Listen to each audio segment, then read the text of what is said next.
forecast west of the Continental Divide. Look for partly cloudy skies and highs ranging from 50 to 60 degrees. In central Montana, expect the chance of rain showers. Highs will be in the upper 40s to mid-50s. Here in Missoula, skies are clear with 44 degrees. And now for the editorial comments of Dan Gallagher. This is Dan Gallagher with Veterans Viewpoint. Veterans Day will again be observed around the country this Friday. In Missoula, the primary Veterans Day event will be held at 11 a.m. at the Missoula County Courthouse. Veterans Day honors the service and sacrifice of those who served in wartime throughout our history to defend the liberties that we Americans enjoy. Now, as a Vietnam veteran, my anger and hurt at the way our generation of returning soldiers was treated is unrelenting. There was no effort to welcome us home. Members of our own generation referred to us as baby killers. It's easy for Vietnam veterans to be bitter about the way the people whom they had supposedly been defending dealt with them. The epithets and the ugly gestures, the downright hatred of the peace community. Veterans served and sacrificed for freedom, for opportunity, for a way of life that all of us hold dear. In fact, the theme of this year's Veterans Day ceremony is they fought for a place that we all call home.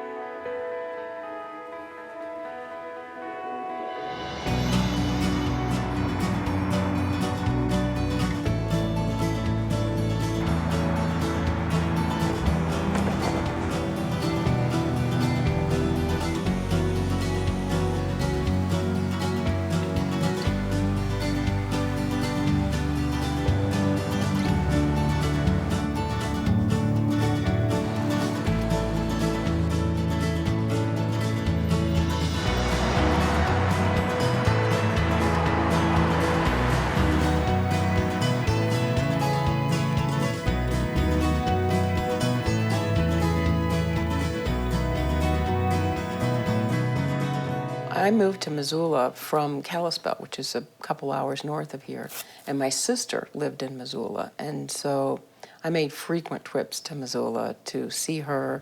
The Peace Center was one of the places I always came when I visited. It was just a cool, funky store. Everything in our store is fair trade. Our jewelry is very popular. A lot of it's got the image of the old Missoula peace sign on it. My husband actually said, you told me when you applied that this was the job of your dreams, that everything that you'd been prepared for as a social worker, an event coordinator, and all the jobs you'd had just kind of led you to this. Is everybody ready to hear the story about Newman the Peace Dog? Yeah. One warm day in March, when spring began to bloom all across Montana, a mother dog gave birth to 5. It would be my dream to have as many Republicans as Democrats here, as many liberals as conservatives, as members and supporters of the Peace Center. Only when you have people that disagree with you can you have a rich dialogue that leads to peace.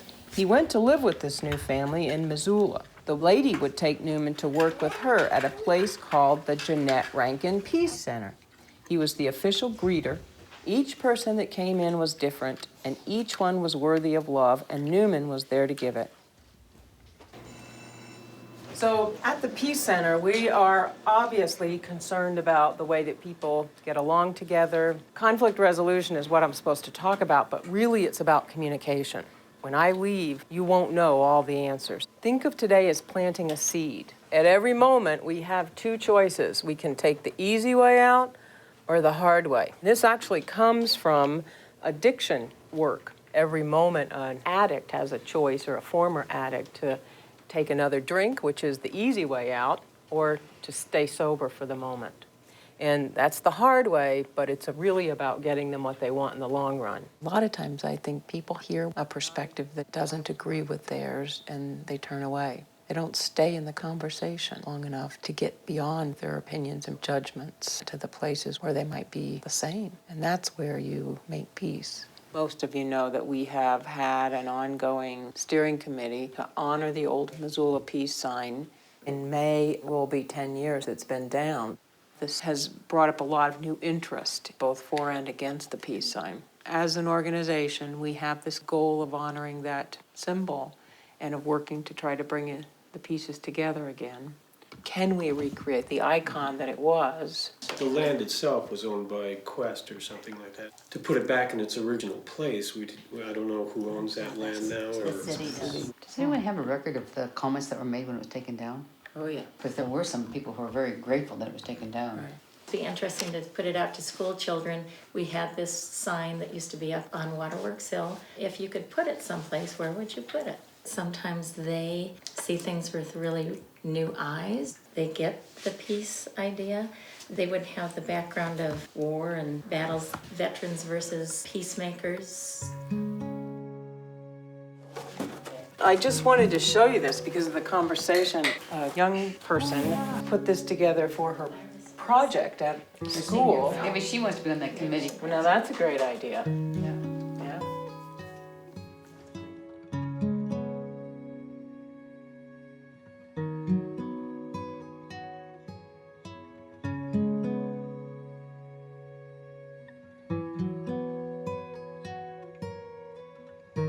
Certainly we as a council for the Peace Center are very supportive of somehow doing something. And I know none of us would back down because there's a negative response to it, right? Right?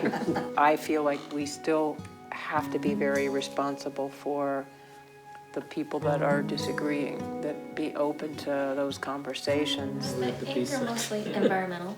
No, it's the peace sign itself, what it symbolizes to veterans. The idea of them coming back from Vietnam and seeing this peace sign and what it represented to them. So that was a hard thing for them. There's always going to be people who are against it.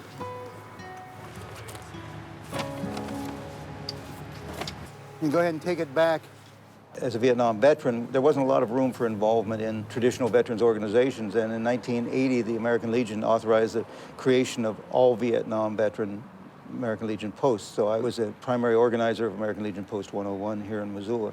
Yeah, we can go ahead and cross these. I do a commentary on public radio here in Missoula. I've been doing it now 20 plus years. Politically speaking, I'm probably somewhere in the center, but on campus at public radio, I'm a right-wing radical. Here's a tape cassette that is cued, red dot side up. That's when we do the flower placement. We're doing Danny Boy. And then as soon as that ends, hit the tape with, I'm not sure what the song is, a Celtic song. What I especially like about these ceremonies is that we get the people involved in it. It's really important that the public in general remember veterans, and that's the only way that veterans issues are going to ever be addressed is if the public knows about it. So it feels real good to be able to do this each year, and it also gives me a chance to play Orson Welles. You two turn and go that way, you turn and go that way. And then you place your flags in the flag stands right back. You know, we try to mix the music and the speakers and the movement and the flags and try to make it a ceremony that people want to actually watch. So, you know, it's not Hollywood, but it ain't bad. Check 1, 2, check, check, check.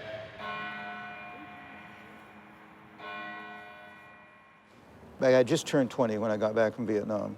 We landed at McChord Air Force Base in Seattle, and as the buses were going out the gates, there was a protest demonstration. They all crowded up around the bus, and there was this girl with this long blonde hair, and she was carrying a sign, and it said baby killer, and it was in red, like dripping blood. But what really bothered me was the look in her eyes. It wasn't a look of just, we have to stop this war. I saw more hatred in her eyes than I'd seen in the eyes of Viet Cong that we'd captured. I can still close my eyes and see that scene. To come back to America, what you wanted more than anything was to come back to safety. You wanted to come back to comfort and to some welcome. Of course, for Vietnam veterans, that didn't happen.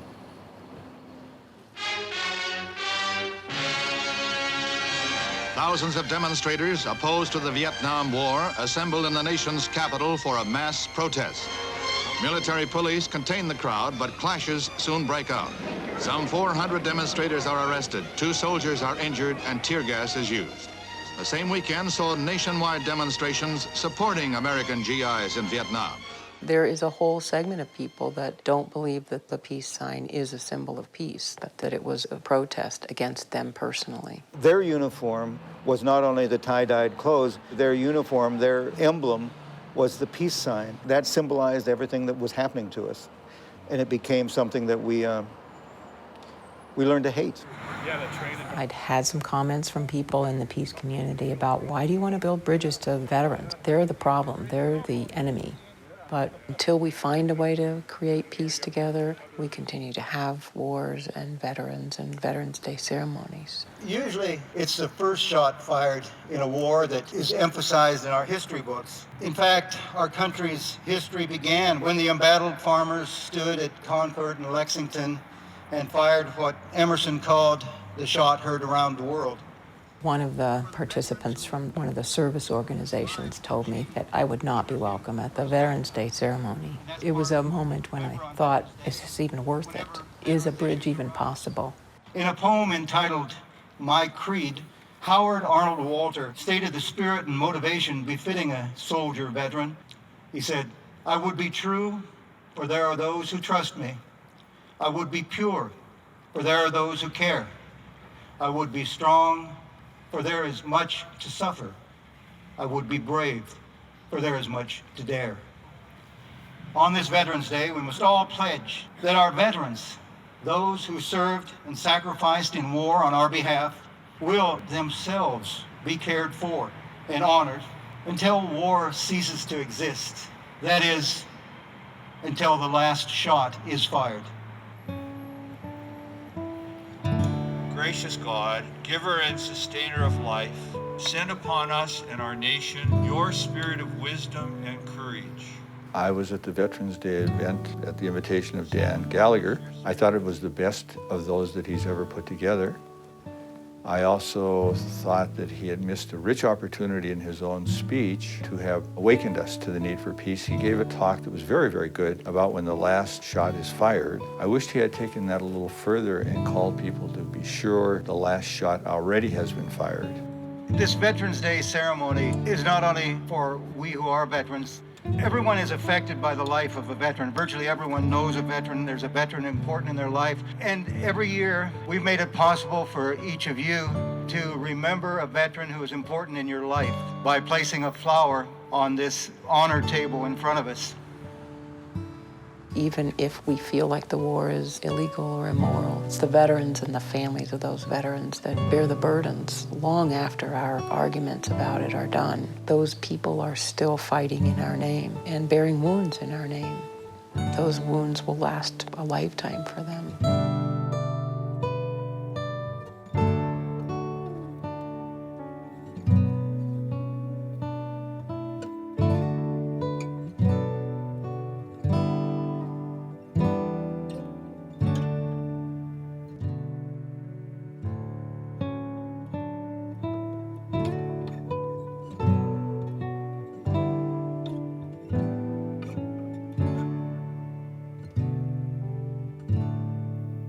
As has become our custom, Post 101 establishment, the Old Post Pub, 103 West Spruce, will be serving the delectable Army dish, chipped beef on toast, which is actually nicknamed SOS, which, as we all know, stands for chipped beef on toast.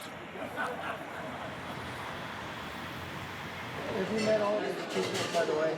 My son Colin, his wife Dana. There's a certain amount of, I don't know these people. I don't know their opinions. I don't know how strongly they hold them. So I'm kind of afraid because they might know that I'm from the Peace Center. And if I tell them I'm the director of the Peace Center, how will they react? But people are not as bad as we paint them out to be. And who knows what those seeds that are planted will do in the future. This is Dan Gallagher with Veterans Viewpoint. The Missoula Courthouse Veterans Day ceremony was hugely successful, the only imperfection being the length of time it ran, but it was worth the wait. Persons attending the Veterans Day ceremony were reminded of the ongoing problems facing veterans. The burden of our responses to the threats and actions of those outside our borders who would cause our people and our way of life harm will ultimately be borne by our young people who don soldiers' uniforms to face war, death, injury, hardship, and a lifetime of the effect war will have on them as veterans. If we hold that war is sometimes necessary in order to protect our freedoms and our culture, then it follows that we all Americans and all who partake in democracy, have a stake in the outcome of that war. If we're all in it together, why aren't we all in it together?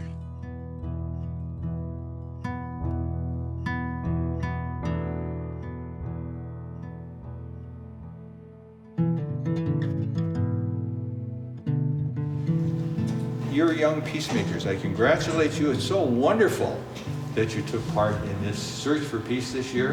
In the year 2000, much to my surprise, the Jeanette Rankin Peace Center informed me that I had been chosen as the Peacemaker of the Year. It really challenged me to be sure that I continue to be a person of peace. So I started a program for students here in Missoula that we call the Search for Peace. It's very, very fitting. 10 years into this event that we're in the Father Jim Hogan Atrium. The Peacemaker Award has been given each year since 1986 by the Missoula Peace Quilters and the Jeanette Rankin Peace Center. We accept nominations from anyone in the community all year long. Many years it's very difficult because there are a number of good nominations. People that inspire others and really and truly walk the walk. They're pretty special individuals. Thank you to all of the peacemakers, young and old. Go out and express some peace in Missoula. People sometimes ask about the Missoula culture. It ranges from one end of the spectrum to the other, but there's a very strong sense of social concern in this community. We don't always agree on everything. In fact, in my time here, Missoulians don't hardly agree on anything. When I came from New York City, my friends in New York were, oh, how can you live in Missoula? I don't miss New York. I don't love it any less, but when I'm here in Missoula, I don't miss it. Before the term reinvent yourself was invented, that's something you could do here. I think that's something I did here. In the 70s, Missoula was pretty amazing. It was this mix of hippies, loggers, would-be river guides. Writers and artists were kind of being attracted to it. They call it the Paris of the West. It's not a big city like that, but it's funky and it's cool and it's groovy, man. It's just groovy. There's a bumper sticker says, keep Missoula weird. I saw a hippie van the other day. I mean, this was a rainbow-colored hippie van. Brought back all those memories. This was a hip place, is a hip place, and the Missoula peace sign, when it was on the hill, was a really appropriate symbol for a tight and active little Western community. When it was taken down, the community was really distraught over the removal of this symbol.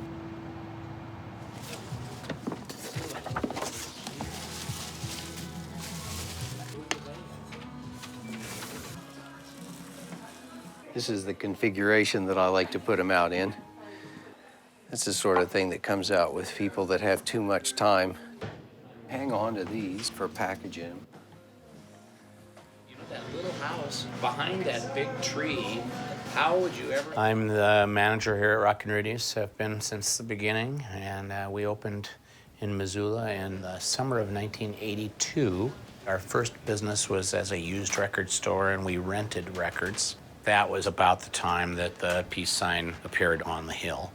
I've sold a few of these to people that did other things with them. One of the best that I saw was somebody on an old beat-up pickup truck had cut the sticker in half and had the peace sign popped off like a hinge, and they had a Marine Corps insignia coming up out of the ground.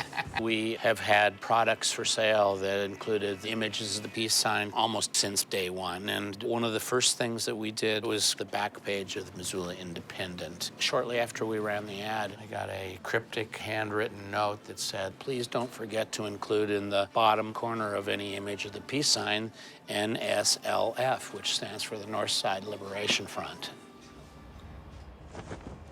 The Northside neighborhood has got a reputation. The railroad yard runs right through northern Missoula. It's a huge divide that separates the north side from the rest of Missoula. There was some talk of seceding from the city because of access problems, and there was a strong element of counterculture in the neighborhood just because it's a place where those folks can afford to live. The horizon for the neighborhood is that hilltop. We were brothers in arms. We had the same political orientation, but more importantly, the same action orientation. Not only nonviolent public civil disobedience, but we kind of like to do and talk about sneaky things too. We're either doing CD, which is civil disobedience, which you take total responsibility for your actions and you move forward into the judicial system. And then there was the NSLF, which was a guerrilla theater type of thing, where your identity needed to be kept secret because of the severity of the punishments. I did the drawing and the posters and the t-shirts. We were pretty involved in the peace movement, the Central American group, what was going on in politics. You know, Ronald Reagan had just come into office. He was hell-bent on pounding the Soviets into submission. We were manufacturing between 6 and 10 nuclear warheads a day in this country. To our northeast is Malmstrom Air Force Base, which is the command area for 200 Minuteman nuclear missiles. To our west was the Hanford Nuclear Reservation. We were just straight downwind. So that was all kind of feeding together in you know, our little cauldron. Reach out and touch someone. Reach out and touch someone far away. Give them a call.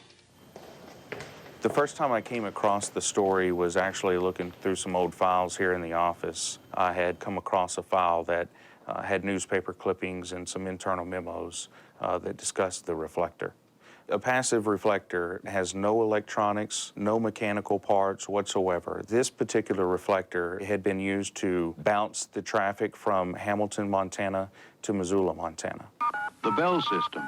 People using technology to help. The phone company, it was US West at the time, dates all the way back to the late 1800s. It was the Bell Telephone Company, and then it became Rocky Mountain Bell, US West, and then Quest, and now CenturyLink.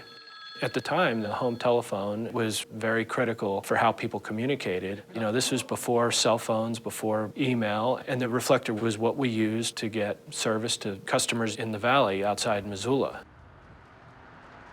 Way back in 1983, there was this big, ugly metal thing on our beautiful grassy North Hills. It really seemed inappropriate to me, but of course, I couldn't do anything about it except think of ways to make it better. Here's our Missoula peace sign scrapbook. The nice image that Glenn Parks did on the front there. Oh, here's the original schematic and one of the posters for the North Side Liberation Front. I think the whole concept of this was birthed at one of their potlucks. We had decided it was going to be a guerrilla theater action and not a civil disobedient action, and so the anonymity for all of us was agreed on. There was Butch and Doug, there was me, and Cindy, and Pamela Lee, and Bob. Butch was the engineer of it all. Bill, the artist, had the color coding. Pamela and I did reconnaissance in the day, and when we got up there, we were kind of overwhelmed by the actual size of it. Pamela and Doug went out and bought a can of paint and showed up at the door and said, "We're going tonight." We rounded up a few rags, a bucket, a paint roller, and an old rope, and we went. We waited till it was dark.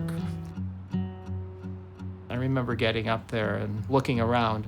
You could see all of Missoula from up there. The lights from the town, of course, shine up on the hill. That microwave reflector was very lit up. We were so paranoid because we could hear dogs barking in Missoula. Did that mean that people could hear us? It was a 35 or 40-foot sign, so you couldn't reach everything from the bottom. One person would be lowered down. Some other people would be in the front of the rope, and so they could pull the person back and forth. We didn't know how to do ropes, and I'm afraid of heights, so there was no way I was going over the top. Pamela Lee was the one going over because she was the lightest. I was the rope handler, and the wind was blowing, and so paint was literally getting everywhere. How do you communicate to the painter quietly? And then we had to get louder and louder, and it was everybody was going, "Be quiet, louder, be quiet, louder." There was then a discussion. Maybe we should quit and come back when we know how to do this right. I thought we'd have plenty of time to do it. I'm not really sure how much time it took, but I remember when we were almost finished, you could see the sun was actually coming up. When we came down the hill and were running across the freeway back into the North Side neighborhood, it was light. It was only when we came down and everybody was in the light that we realized that we were all just covered with this paint. We had breakfast someplace and speculated and wondered what the reaction to it being up would be.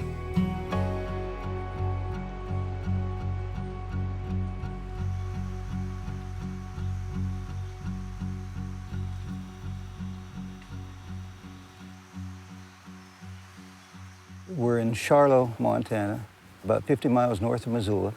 You see off in the distance the Mission Range, which I think is probably the most beautiful set of mountains in the world.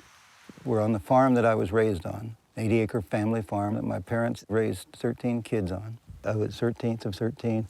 My dad was from Ireland. He died when I was 15. This valley is part of the Flathead Indian Reservation that was opened up to homesteading in 1910. So there's this sense of tolerance and even respect for all sorts of different people. We were all in it together, the whole valley, the whole community. It was a good way to grow up. Frankly, I wish everybody could be raised in a place like this. This was the original family house. This is where the kids were raised. You can see the roof is caved in on this side. Sometimes you'd wake up in the wintertime and there'd be frost coming through because all it had on the inside was tar paper. I was raised in an Irish family. We were taught to argue. At the supper table, if you stayed within the boundaries, it was Katie bar the door. You could talk about politics. You could talk about everything. You were expected to express your opinion. It was pretty flat and barren when they first moved here. The trees have grown so big that they've choked out the sun. These trees had a lot of apples on them. They hardly have anything anymore. My mom used to make pie that'd make you whimper.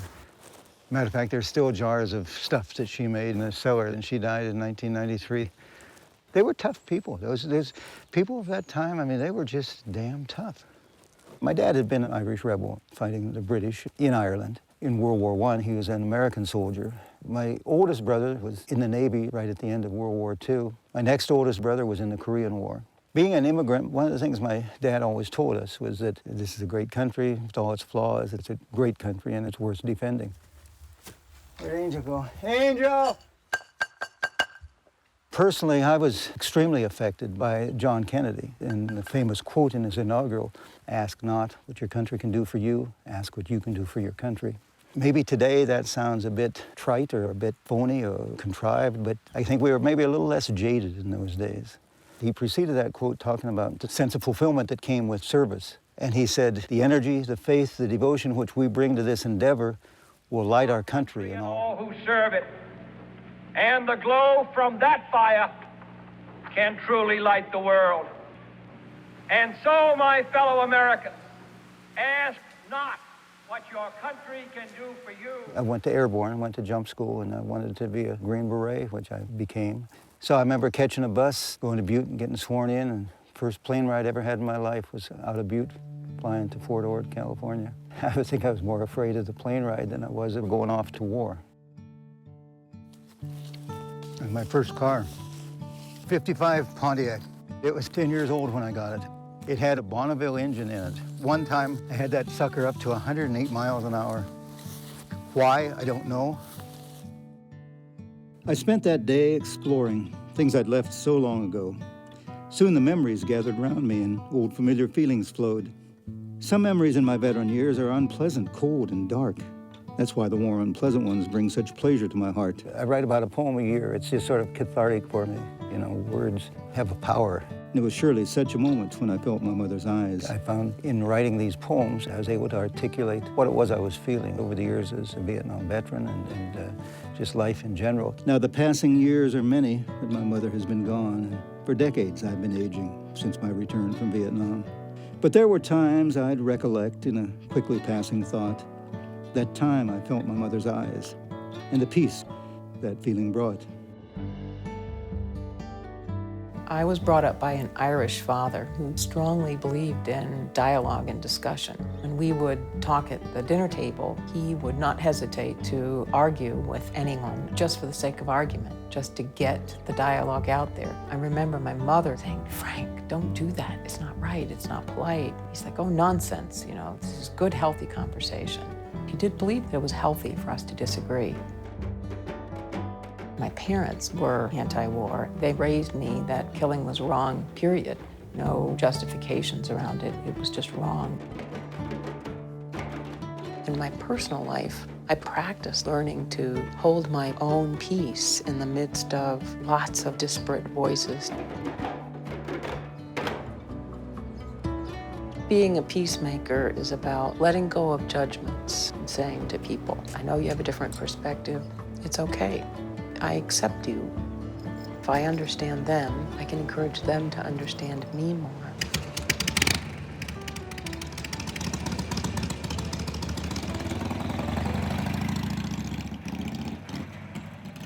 When the Peace Center came together in 1986, they looked for a name that would encompass peace in Missoula. Jeanette Rankin is from Missoula. She was the first woman in any major parliamentary body in any nation. She was a social worker. She was elected to Congress in 1916 from Montana. Her first vote was whether or not the country should enter World War I. She got a lot of pressure because the women's organizations that she had worked so successfully on suffrage with said, you know, if you vote against war, you're going to be perceived as weak.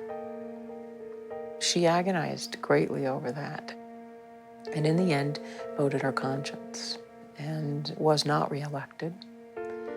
She went on to work for peace nationally, and in 1940, Montana asked her to run again. She was elected, and again, a major world war was happening. And now they're calling for a vote. Now they're calling to shout down any further debate, to have a vote here and now, a most unusual procedure. Allen of Illinois. Anderson of Minnesota. The vote there was 82 to nothing. There were no dissenting votes in the Senate. We'll wait to see now what happens here in the House of Representatives. A very, very impressive and very dramatic occasion in there that I was telling you about. Miss Jeanette Rankin tried to the very bitter end to get recognition from the floor. Whether or not she wanted to object to this resolution, we've been unable to tell. Miss Jeanette Rankin tried to get recognized here. She stood in the aisle and raised her hand. The first time, the Speaker angrily brought down his gavel and said, let there be no objection to the unanimous consent agreement. We just have a flash from the House floor that Miss Jeanette Rankin has voted no. She went on to continue to work for peace, and at the age of 88, in 1968, she led 5,000 women in Washington, D.C. to protest the Vietnam War.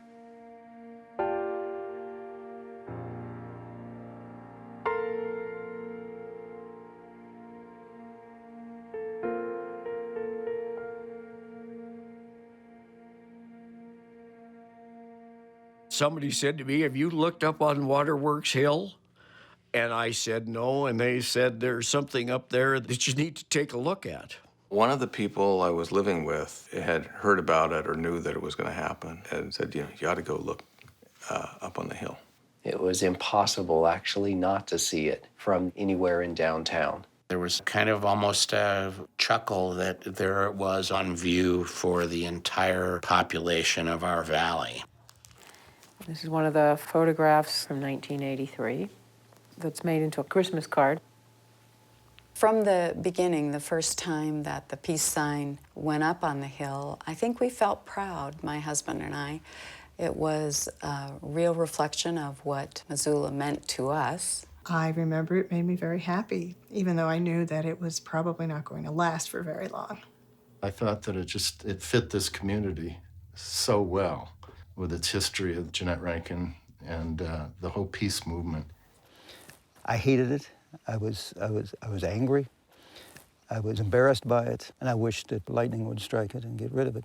It was the equivalent of the finger. I have many veteran friends, and it was a direct slap in their face. There's a lot of military people in this town right here, you know, and they hated it. You couldn't help but, when you look up there, I thought a lot about people that took off and ran to Canada and stuff like that.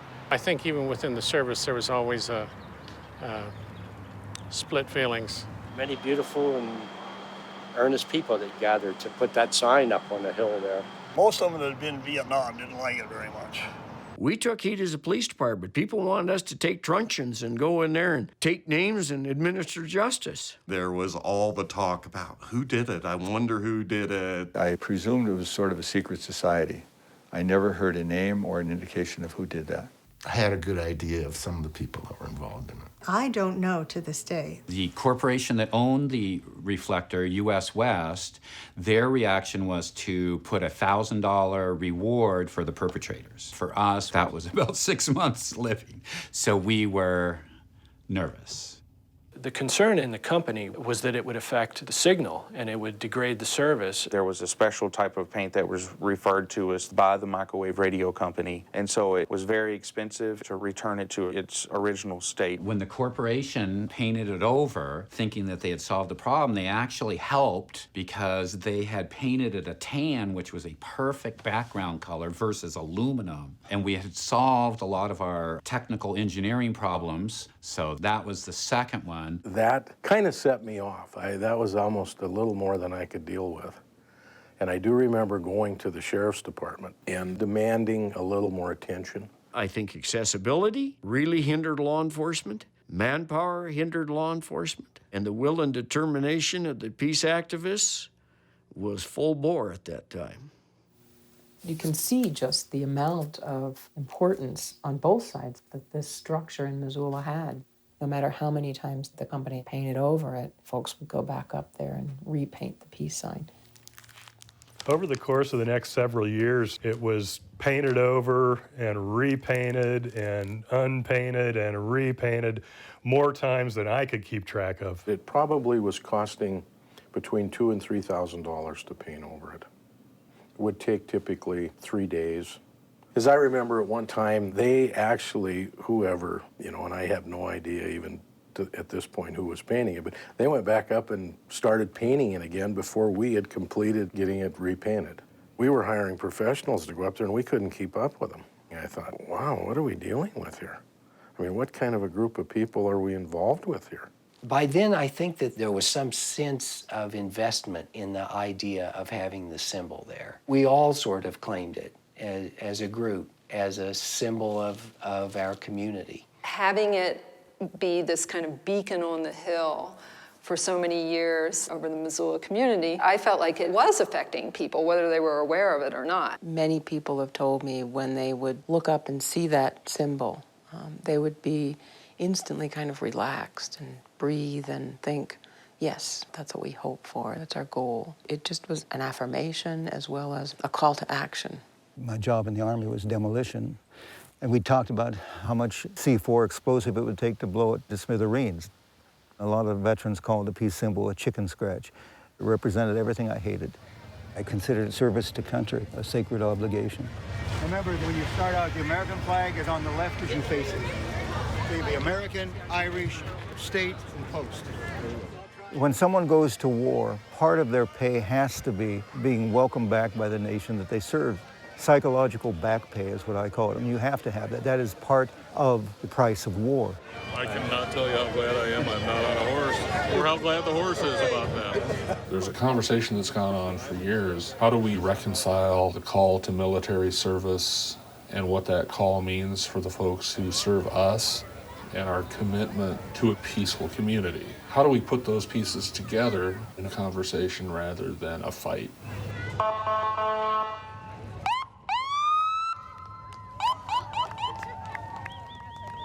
You know, one of the things that you learn about vets is you seldom hear any war stories. Now, if you become inquisitive, they may share, but vets keep the horrific events generally to themselves. I was a combat engineer. My specialty was demolition and mine warfare. I was stationed in the Central Highlands of Vietnam. I was there for 13 months. I used to say, except that it didn't have snow and the peaks weren't quite as rugged, it looked a lot like the Mission Valley, a lot like the mountains around Missoula. There was such an intensity every day. You were living your life with every piston firing. If you wake up in the morning and if you didn't have little holes in yourself, you was leaking blood out of you, were real happy. That was a good day. We'd go out on patrol and set up an ambush, and we'd sit on the ground in a puddle with a film on it, and you were sitting in Agent Orange. The average age was 19 and a third years old, compared to the average age in World War II was 26, the average age in Korea was 23. It's hard to care about things that a 19-year-old normally would care about when you're planting mines and blowing up bunkers, and when you've just lost buddies. When the day is done, when you've survived, there is an accomplishment in simply having survived.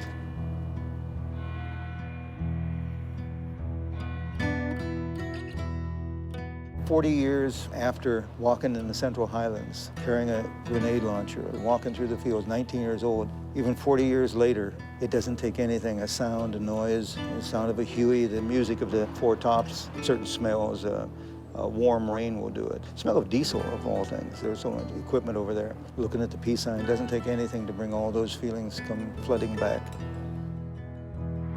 There isn't really much you can do, you know what I mean? You see the rounds come in, you see your buddies get blown away and wounded. You're just sitting there, waiting. You can't be safe, you can be lucky, that's it. You get just as scared every time. And it gets worse. It's a wonderful feeling just to be alive, to be able to walk around after one of those. If I live 100 years, I'll just never, ever be able to tell the story the way it really happened. I was just 19 when I was sent to fight that teenage war. And I truly thought that I came back, but I don't think that anymore. I think I died in Vietnam. That night the mortars fell, or maybe it was that early morn when they blew our base to hell. Was it when they hit our bunker, that night that Willie died? I'd miss him, sure, but this was war. I took it all in stride. Did it happen in that village where I saw that one-armed boy, or at the dump where that little angel girl used empty shells for toys? Vietnam was a sort of place that could numb the way you feel. But the world back home has been the same. Now I can't tell which was real. But I think I've got the answer, that now is really then. I think I died in Vietnam. I just can't remember when.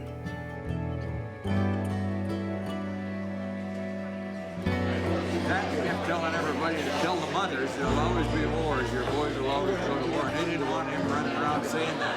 I was there. I ate meals with him. That was the war that had to be fought. Vietnam was a bunch of crap. This is Dan Gallagher with Veterans Viewpoint.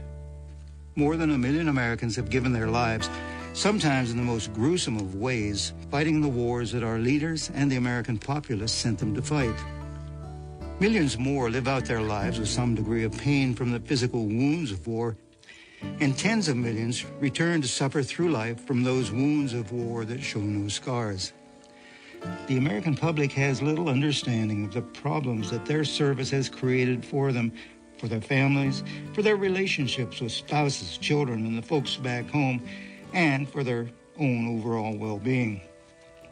Sadly, time alone will not make it all better, and veterans cannot simply will away their issues, nor prevent the growth of collective amnesia that will impact their lives in negative ways. If there is to be any healing from war, their service and their humanity must be given the respect and attention that both deserve.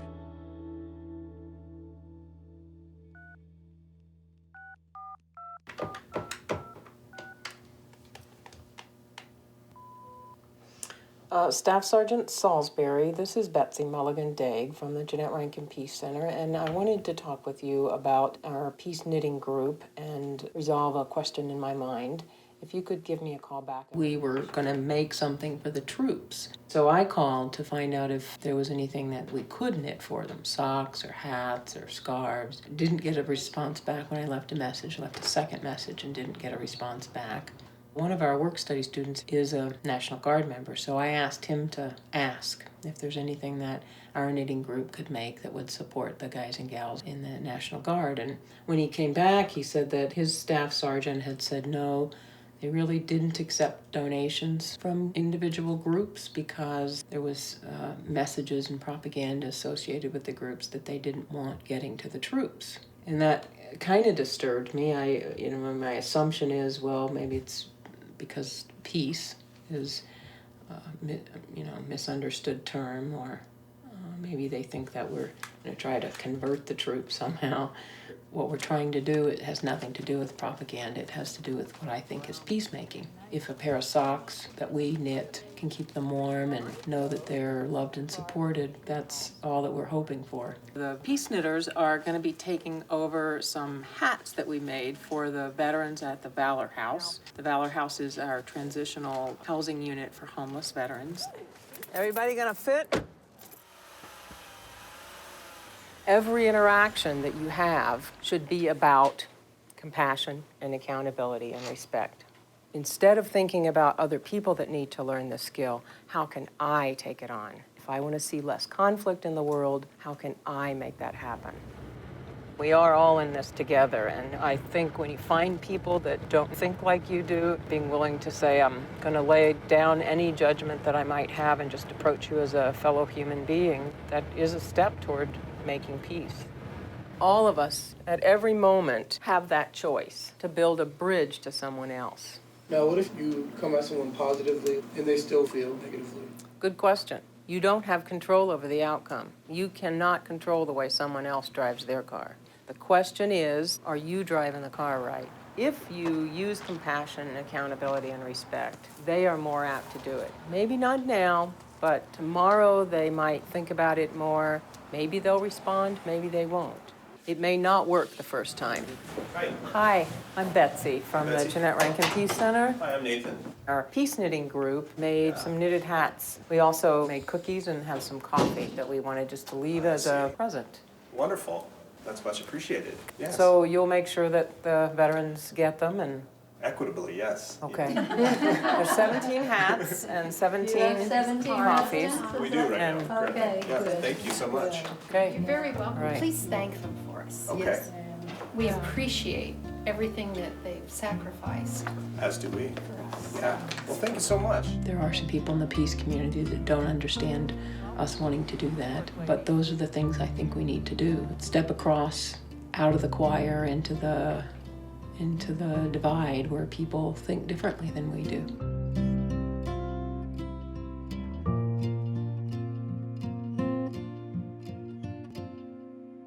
In 1985 to 89 was when some of the editorials started to appear in the newspaper.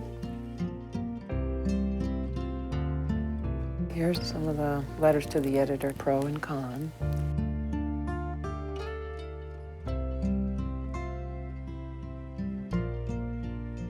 When I first arrived in Missoula, I saw it up there and I thought, wow, that's cool. They have a billboard with a peace sign on it. Seems like a pretty cool town, you know. It was what made Missoula different from the rest of Montana. I walked up there all the time. I walked my dogs up there and loved it. And oftentimes that was our ending point. In my mind, there's always been a peace sign here, and it belongs, and it did belong, and it made me feel at home the minute I got here.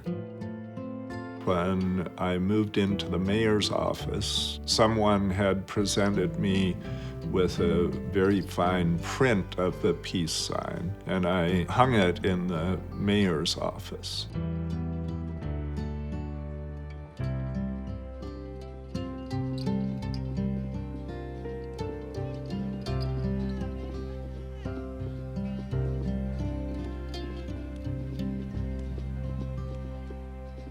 I really disliked that fence. It was so open before up there. It's just like, well, we're going to put this in a compound that you're not going to be able to get to. No, the fence had little or no impact on them getting to it. And I do remember going up there and noticing a lot of bullet holes. I got kind of an eerie feeling. Where the passive was located, it's almost like they would have had to have fired from town. I remember standing there thinking, you know, it's going to shrink away from the reflector. I got to help out in one of the peace sign painting operations. I remember climbing the hill pretty late at night with a group of maybe a dozen people. There was certainly an air of mystery and excitement and adventure, but all the people involved had a strong sense of why it was important to reestablish the peace sign. And there were often very many different types of folks that would do these paintings over the course of these years. It was suggested that maybe 50 or 60 people were involved overall, maybe more. You know, quite frankly, we weren't very successful keeping people out. I may have even told them that the best thing they could do instead of buying fencing was to buy paint and just provide it whenever the sign needed to be repainted. That's what was going to happen anyway.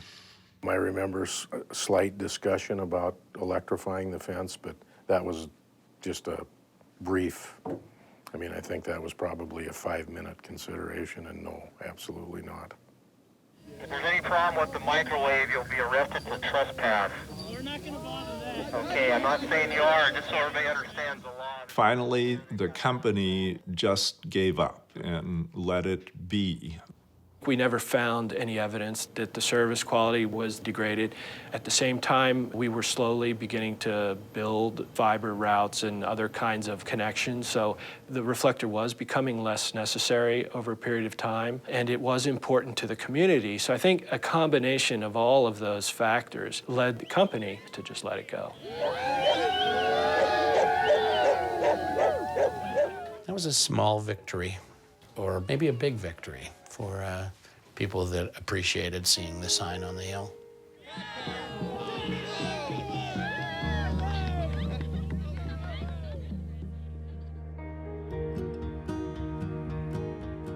Coming back from Vietnam, there was no decompression time, there was no victory, no nothing. We just came back and were dropped off and we were home.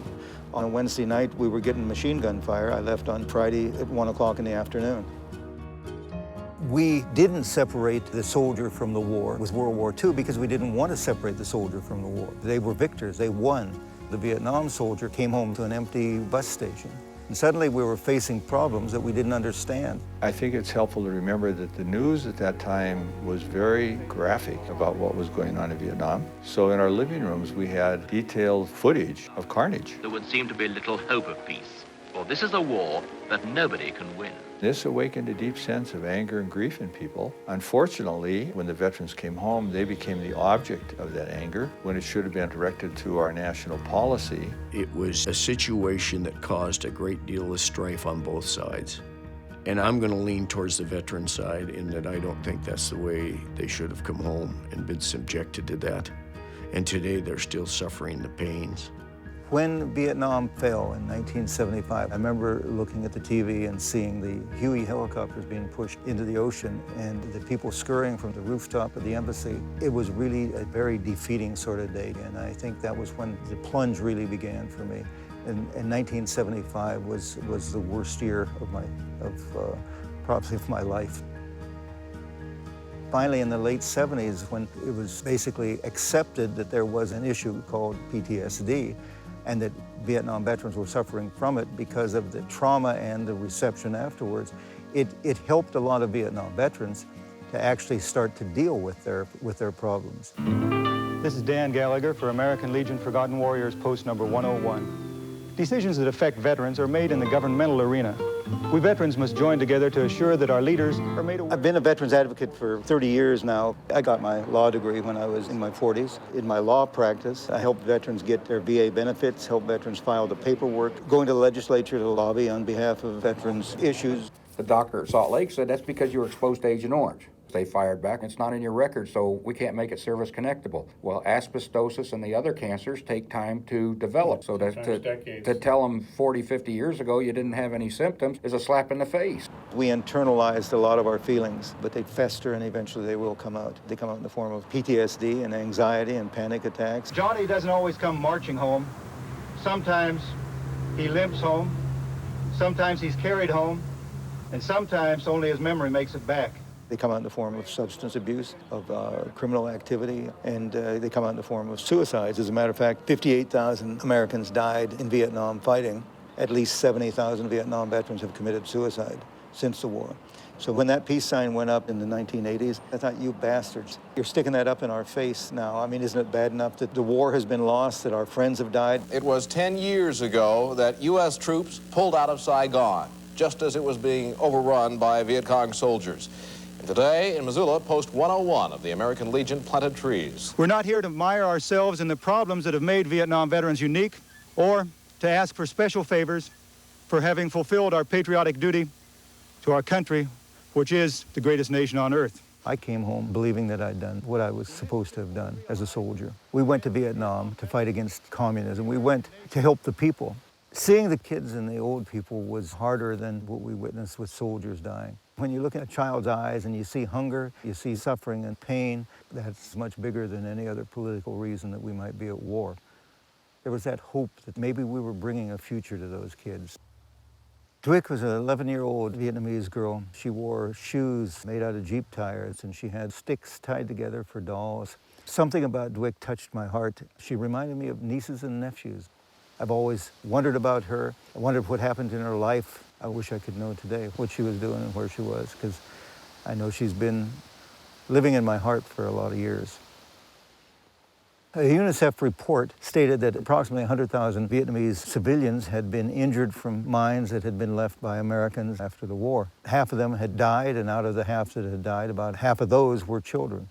And I know that I planted mines in Vietnam, and I'm sure that in those statistics, some of those statistics reflected some of the work I'd done. And when you think about the years and years afterwards, that the kids are dying, kids who weren't even around at the time, they're dying from the effects of what you did. It makes you want to have a world where you don't send people to do that. When I read the report, I didn't just see kids, I saw Dwick. I visualized her being one of the kids that had stepped on a mine. All of a sudden, it's like, whoa, this isn't over for me. I had thought that as I recovered from PTSD, that the war was going to drift into the back room of my mind. And I realized that Vietnam will be with me and with Vietnam veterans forever. And part of it is because these things that we did that we can't get out of our mind. I don't know. I know that report settled real deeply in my psyche.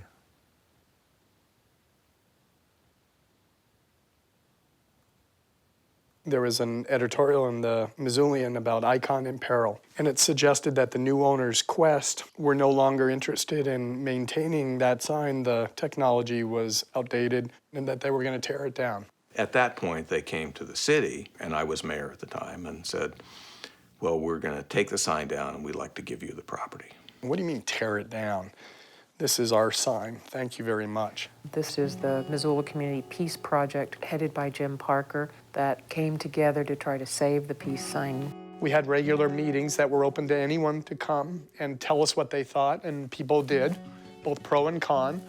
We regularly went to City Council to update them on progress. We regularly spoke with Quest Communications. We spent months gathering public comments, and they came in 60-40 in favor of saving the sign.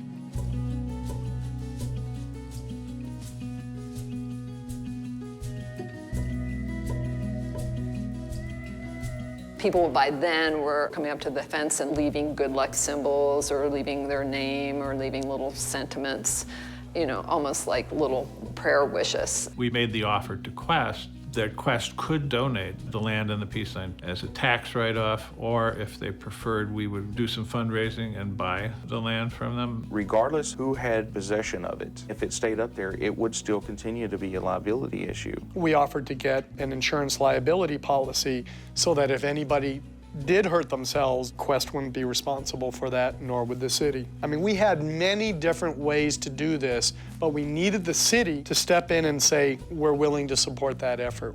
Ultimately, they were able to kind of win the war because it was their sign, and you can always take down your own sign. By the time we got down to finally doing the deal, they were pretty firm that they weren't going to allow it to stay up. As the years went by, the peace sign became sort of a symbol to me, not a symbol that I liked, but it became kind of a symbol of an important part of our history. It brings back the hurt that I felt, and I think makes me aware of what soldiers continue to go through. And it was a conversation starter. And I'd come to realize what I suppose I'd known all along, growing up in a family that liked to talk and discuss, that to get a conversation started is the only way to make things happen. I'm Dan Gallagher, a Vietnam veteran, and that's why I'm here today to talk about the return from Vietnam and where it's led me today. I'm Betsy Mulligan-Dague, director of the Jeanette Rankin Peace Center. I've been in that position for 6.5 years. Somebody has to take the lead. Somebody has to be the one to step out. And the two of us have an identity in the community as representing veterans and peace advocates. Why don't we sit down and discuss the whole issue? So we set up an hour-long discussion, finding, of course, that we could have spent a lot longer. When I first got my degree in social work, the first place I worked was at a veterans hospital in Oklahoma. It was eye-opening for me to see the feelings of camaraderie and brotherhood. It's not necessarily something that you can script and have all written out, and so there's that element of uncertainty. When I came back from Vietnam, my first sight of civilian America was a sign that said baby killer. And I didn't see a lot of peace in this peace activist's eyes. I wonder how she imagined she was going to stop war by calling you names. Who thinks that that's supposed to solve a problem? That's not building peace, which I think peace is about building something to try to make the country a better place. When I came back from Vietnam, I don't think I would have been ready to talk to somebody like her. Were there more people like her who were willing to reach across the aisle? It would have been so beneficial to so many veterans, myself included. I've been to several Veterans Day celebrations here in Missoula, and I'm always a little iffy about going. If I tell people exactly who I am and where I work, they aren't happy with us participating in events that support those veterans. But it seems like veterans want peace as much as we do. I couldn't understand why I was seen as a warmonger, when in fact I think I felt that having seen war, I wanted peace surely as much as anyone. Certainly it wasn't an academic thing. You know, Franklin Roosevelt on D-Day led the nation in a prayer, and one of the things he said in his prayer was that these young men on the beaches of Normandy, they don't fight for conquest, they fight for peace. We have to go back to how we define that word, peace, and take away all those labels and political stuff that we put on it, and go back to figuring out who we are as common human beings. I know in our house, the typical big Irish Catholic family, the supper table was a real exciting time, an exciting place. One of my kids said, you know, this probably wouldn't have happened if Betsy hadn't been Irish too. We understand from our upbringing, people can disagree and still like each other. I don't know if we have an answer to it, but how did peace get to be such a political sword? I think human nature does that. We find villains, we find targets. It's easy to talk about peace and nonviolence and social justice when everybody thinks like you do. We're not talking about 4 billion fluffy kittens, we're talking about genuine peace. Sometimes when you get comfortable with somebody, it's hard to remember that they really do have some pretty divergent opinions from you. I don't think I've changed a lot in what I believed in the days of Vietnam. I'm still the same person who believes that service to country is an honorable thing. I also was reminded that he really doesn't like the peace sign. Even if he's able to rise above his dislike of it to talk about it, he still doesn't like it.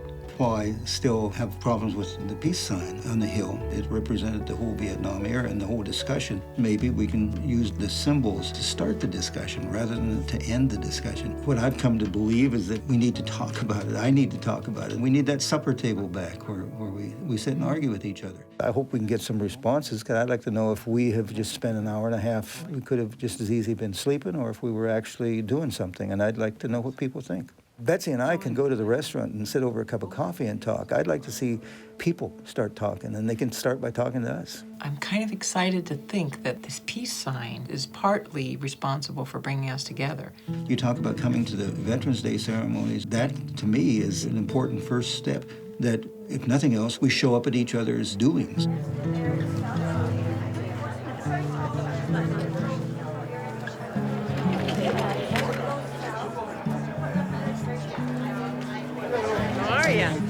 Things are going. Did you get a button? I got a button. Sometimes we need to be prodded. Sometimes we need that thorn in our side to remind us that we're human. And the peace sign, I think, in some ways worked for veterans in that way. In some ways, it was self-therapy. I finally started talking about it. From 1983 to 2001, Missoula's iconic peace sign looked down upon our valley, providing a visible statement of peace. Today, we celebrate the 10-year anniversary of when the peace sign came down from the hill, and Mayor Engen and the city have proclaimed today Missoula's Day of Peace. Whereas, in 1983, a group of Missoulians painted a peace sign on a U.S. West microwave device. When it was resolved that the sign was coming down, we asked Quest to take down the sign in a way that we could keep the pieces.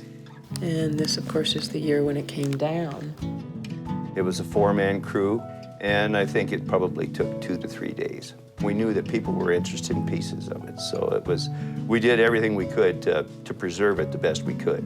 And whereas, when the structure that held the Missoula peace sign became obsolete, the sign was removed on May 8th, 2001. Jim Parker gave me a call one day and said, Quest's taking the sign down. It's all going to be in pieces at their 14th Street shop on Saturday. If it's still there Monday morning, they're going to take it to recycling. One Friday evening at the Missoula Club, a group of us was commiserating. We were quite distressed that we were going to lose the peace sign once and for all. discussion came up about what could we do to keep the peace sign in Missoula. Several of us said, well, I'd love to have a section of it. And whereas citizens of Missoula volunteered to be caretakers of the 9 pieces of the sign and have safeguarded these 9 pieces for 10 years. Bob Oakes started to ask people if they wanted a piece of the sign. And we said, of course we want one. Well, the agreement was that we would take care of it until the opportunity came along that the sign could be reassembled. Should there come a place that we can reinstall it, we all freely give it back. So it's not something you own. It's just, I'm a keeper. I'm a watcher. I'm a caretaker. So we'll continue on to Rockin' Rudy's, where we'll visit the first piece of the peace sign and we'll talk about history. Somebody got a pickup truck. We went out there and loaded it up and hauled it over here. I wondered, where am I going to put it? And it's huge. You see the retardant color from the slurry bombers from when the Northside Hills were on fire. You can see it's been used for target practice on several different occasions. When we moved the piece to my house, many of the feelings that I had in that late night episode of painting the peace sign were rekindled. For 18 years, it graced our beautiful North Hills and gave people here, most people here, an awesome inner feeling. Maybe it's because of being a historian at heart. I recognize what it stands for to those people. It had become part of our culture. It had become part of our history. And you can't change history. You can only learn from it. We also gather to recognize what a small group of graffiti artists from the north side of town began one dark night in 1983. Doug, how you doing? Good to see you. Everybody's getting older. Yeah, no kidding. I was 25 years old, off and on university student, and pretty much a full-time activist. Doug White, longtime Missoula resident, living in Hot Springs now. Bill Tulp, my roommate and artist who persuaded us that it had to be green. Cindy Noblet was 19 years old. She since went on to become a huge leader with Earth First. Pamela Lee, one of the founders of the Down Home Project, which you now know as the Missoula Urban Demonstration Project. She died in an avalanche on Mount Rainier in the late 80s. Bob Weston, he went by the nickname of Bliss. He died in a car accident just a few years ago here in the Missoula area.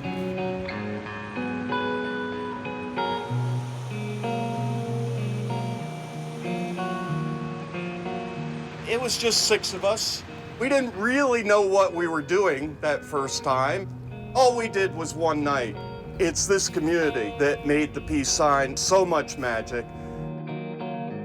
Time doesn't heal all wounds. When we went to Vietnam, we went on behalf of our country, but the government to this day is still fighting our compensation and disability claims. And look, official government sign, all of that. Does it say it? Oh, no way. We're actually labeled landmarks on an official government map. The struggle throughout the history of the Vietnam veteran has been to get the country to take care of the wounds that war caused. So as I see the anniversary of the peace sign, the celebration, there's an amount of anger that returns. And at the same time, there's an amount of understanding where I'm at now. It's definitely an image that continues to hold some importance for Missoula. There was a little part of me that thought, you know, that's kind of the end of an era. People that have been in Missoula for the last 10 years have no real idea of the impact that it had on our community for so long. Looking up and not seeing the peace sign there on the hill was like the first time I went back to New York after 9/11. I was sure that as I was flying over Manhattan, I would still see the World Trade Center towers there. Sure looked a lot different from here than it did from down there. It's like an old friend is kind of missing in your life, you know? Whether we have that sign on the hill or whether we serve that purpose for each other with peace signs on our shirts and whatnot, the important thing is not that we see a sign, but that we act as peacemakers and cross the bridge to someone else. You know, we're never going to be exactly on the same page, but we don't have to be miles apart either. We'd made the mistake of talking past one another and over one another, not just talking, but yelling. There's got to be a better way.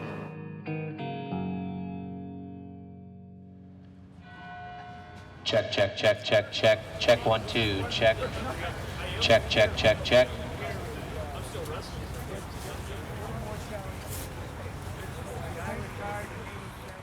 Abraham Lincoln reminded us that all Americans were bound together by what he called the mystic cords of memory. 4 years later, with more than 600,000 American battle dead, Lincoln set the standard for the whole population when he said, "Let us strive to finish the work we are in, to bind up the nation's wounds, to care for him who shall have borne the battle, and for his widow and orphan." Sometimes forces bigger than ourselves guide us, and without trying to be melodramatic, I think it had reached the point in this whole discussion of peace and veterans where there just seemed to be a force saying that we got to ramp it up to the next level. Today I'm going to do something that I couldn't have done a few years ago. Anyone who's been to war, anyone who's witnessed combat, surely wants peace. We have differences on how we're going to reach that peace, but that's okay in this country. It's okay that we disagree, but also that we share what we have in common. And so it's my pleasure to be able to introduce to you to speak at this Veterans Day ceremony, the Executive Director of the Jeanette Rankin Peace Center, Betsy Mulligan-Dague. When I invited her to speak, I thought there might be some opposition to it. Matter of fact, I even told her that I'd provide her with a flak jacket when she spoke if she wanted one. We have a complicated history together. Somewhere along the line, veterans and peace advocates began to view each other as enemies. I know that many of you were called horrible names and were ridiculed and harassed by people who claimed to be about peace. I wish I could go back and howl at the injustice and unkindness shown you, but I cannot. We can only go forward together. I deeply regret what they did, and I regret that they did it in the name of peace.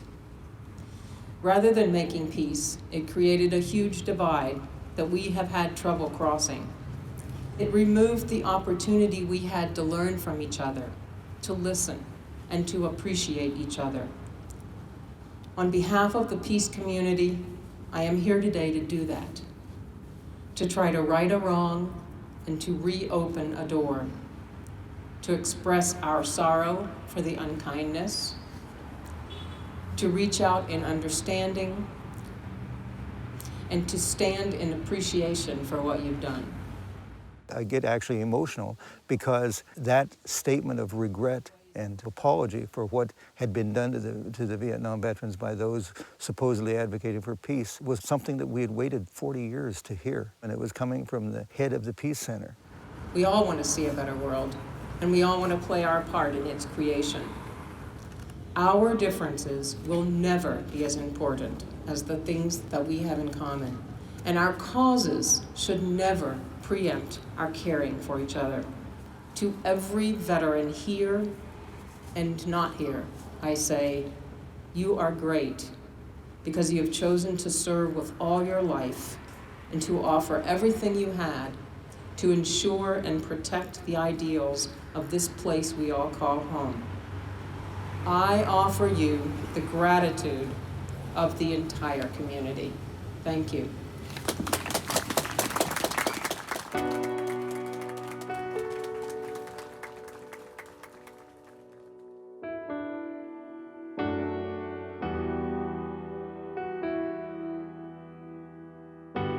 There's a difference between being an activist against something and being a peacemaker. Veterans naturally are tied to the war. That's a part of who they are. If I attack the war, I can see that they can interpret that as attacking them unless I build a bridge that says, I'm meeting you in another place. You're a person, you're not the war. For them, I think that's part of the healing that has to occur. If I am a peacemaker, I can make myself part of that healing. I know you didn't fear coming here, but there has to be a little. I did a little. You see how warm it is. Because we can agree with this. We don't have to do mean things. Thank you, Doug. I'm Nice proud to that meet you're you. over there, Steve. Thank you. I need more. Okay, I'll work on it. The word I like is dignity. It's just that human dignity. If people will hear what the other people have to say and not assume that they're not only wrong, but they're bad, at least allow that that's how they see the world. And it's not good and bad, it's just different. It's not about any they or any other person that needs to fix it. We all have a piece in getting here, and we all have a piece of making the solution happen.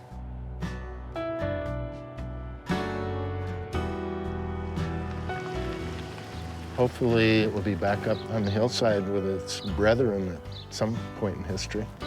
I still am hopeful that maybe someday we could erect it somewhere else. Doesn't seem particularly likely, but I'm still hopeful of that.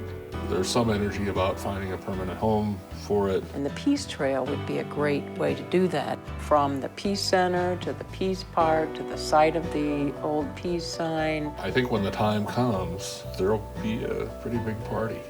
I've been really proud that Missoula was that kind of a town and proud that we were able to preserve that piece of it. I feel like we've been entrusted to caretake something that's very dear to us. To me, it's not a controversial symbol. So I would love to have a discussion sometime with a veteran who had opposition to the peace sign. I still have the same feelings about the symbol itself. It doesn't appeal to me, but I recognize more and more as the years go on a common bond. It's one planet, and we all live here.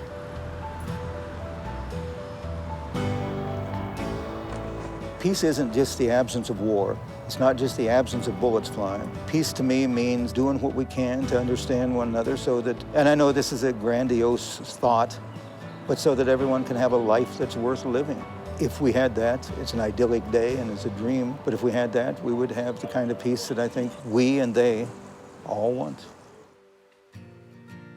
The term full circle comes to mind because today Dan Gallagher stands among the very group who protested him many years ago. He has made plowshares from the swords in his life and in ours. Some of you may be uncomfortable being here at a peace event. Others of you may not have ever been to a Missoula veteran event. Dan stepped outside the choir, outside his comfort zone, into something bigger. When I nominated Dan for the Peacemaker of the Year and brought it to the committee, unanimously they were all like, oh my gosh, that's it. You're right, he's perfect. Following that, we've invited the past peacemakers who are with us today to come forward and present Dan with a token of peace and then stand with him so that all of us will see a true, real vision of peacemaking. We are incredibly fortunate to have the likes of Dan Gallagher and many of you among us. So Dan, it is truly a privilege to be here on your behalf and with you today.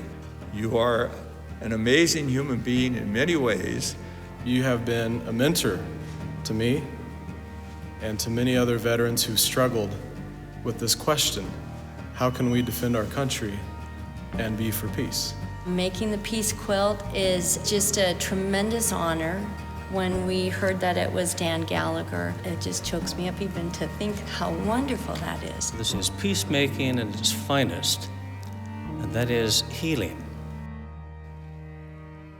Gradually, two groups of caring Americans who were once the most bitter of adversaries, no, enemies, are beginning to realize that they can respect one another and learn from one another without giving up a single bit of what makes them who they are. And that's what I believe that today's award symbolizes. Courage is not confined to the battlefield. Those who spend themselves in a worthy effort for their fellow beings, who stand on principle even when they're scorned and ridiculed for it, and those who work for peace even when their efforts seem to produce no victories for their cause, they show incredible courage. So with that thought in mind, I salute not only my fellow soldiers and veterans, but all of you who are willing to stand for principle, who give your heart and soul and energy to a cause you believe in, especially for those who speak the language of peace, and for those who try to live out the wisdom of Abraham Lincoln's words, urging his countrymen to heed the better angels of our nature. No matter what our country, no matter what our politics, no matter what language we speak, we can always hear our better angels.